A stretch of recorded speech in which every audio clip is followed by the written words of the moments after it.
Kayong mga loyalists, hindi na namin alam ang gagawin sa inyo. Designated survivor lang ba ang makakapagpayanig sa inyo, ha?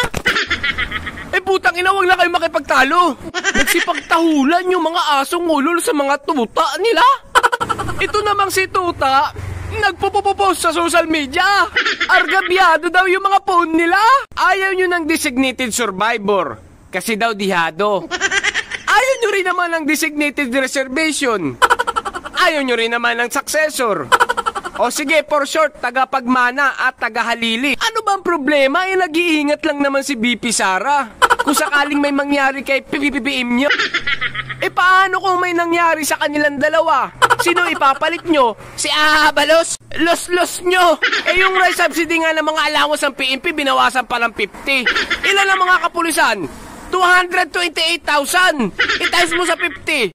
11 million, di ba? Kawawa naman sila. Sila na nga uhuli. Sila pa magbibigay ng pabuya. Nakakaintindi ba talaga kayo ng English? Oh my bad news! Alam nyo naman na hindi pwedeng maghalo ang dikolor sa diputi.